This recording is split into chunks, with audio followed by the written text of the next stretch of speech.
Hi, and welcome to Pre-Calculus Summer Learn.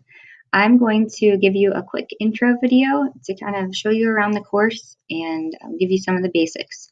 So right now you're looking at our Moodle page. It might look a little bit different for you, but it should be set up somewhat like this. And on the first page, you can find information about your professor, your syllabus, and then there's a couple places, one where you can ask questions and another where announcements might be posted, and those will also be emailed to you as well. Then you'll see tabs across the top of your screen. This first tab is for ALEKS. That's the online program that we're going to be using for this course, and you'll find your link that you need to access ALEKS there. And then you'll see a tab for each one of these weeks. So in week 2, for example, you'll have a checklist, and you'll see this checklist in every week. If you click on that checklist, it will give you a list of things that you need to make sure to complete this week. So as long as you accomplish all of those things, you should be right on task. Let me go back here for a second. Week 1, you have a couple more things to do than normal because you need to set up your ALEKS account and take an initial assessment in ALEKS. There's a video to show you how ALEKS works, but basically it's going to look something like this. You'll just see a bigger version of this pie, and there are 354 total topics in this course. When you first enter ALEKS, it will have you take what's called an initial assessment. What that's going to do is take you through questions from throughout the course to see what things you already know, because if you already know it, there's no sense in you having to redo it. So take your time and try your best on that initial assessment, but you're not allowed to use any outside resources. So just kind of let it see what you already know. After that, you'll see your pie, and it'll tell you how many topics you have mastered. From there, you'll just continue working. If you answer a few questions in a row correctly, it'll mark that topic mastered. So you'll move through topics pretty quickly. There are minimum requirements for each week, and those things are again in our course. So if you look at your week 1 checklist, by the end of week 1, there's a couple short videos to watch. You need to complete an exam proctor form. We're going to have a proctored midterm and final. You don't need to come to campus to do these. However, you will need to find like a coach, a librarian, teacher, principal, somebody not related to you that can agree to just kind of be in the same room with you while you do your assessments online.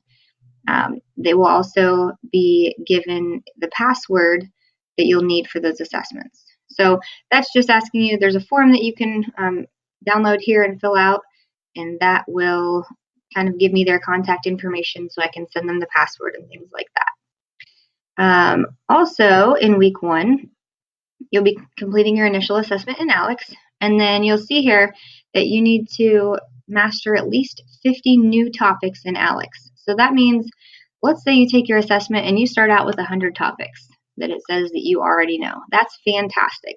By the end of the week, you still need to complete 50 more new topics, and ALEKS will keep track of that progress for you. You also will need to have a total of 71 topics mastered by the end of each week. So just keep that in mind as you're going through. You can always check your progress on those goals in ALEKS. So if you take that initial assessment and you already have 71 total topics, that's great.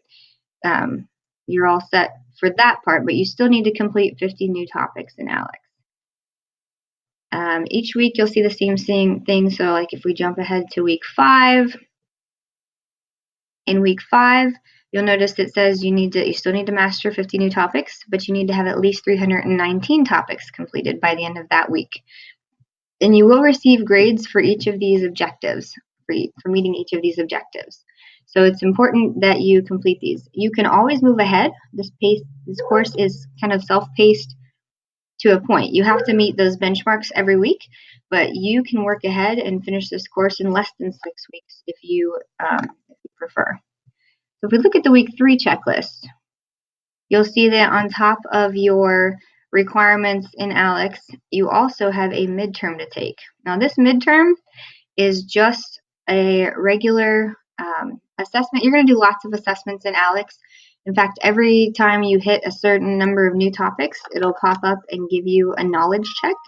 That's just to make sure that you still know the things that you've learned. The midterm exam is just like that, except that it has to be proctored. You can take the midterm anytime once you've completed 177 topics, which is halfway through the pie. So if you complete that many topics after week 2, you can take the midterm in week 2. There's no need to wait until week 3. In fact, I'll probably be contacting you and telling you that it's time to take your midterm. Week 6, same thing. You'll see the final exam in your checklist. However, you can complete this course, as I said earlier, in less than 6 weeks. So if you're done after 4 weeks, take your final exam and you're finished with the course. That's kind of all there is to it. You'll find more information about how you're going to be graded and your grading scale and percentages and things like that in your syllabus, which again is in that very first tab, Welcome to Pre-Calculus. So take a look at the syllabus, read through it, and always feel free to contact me or whoever is teaching your course if you have any questions. Thanks.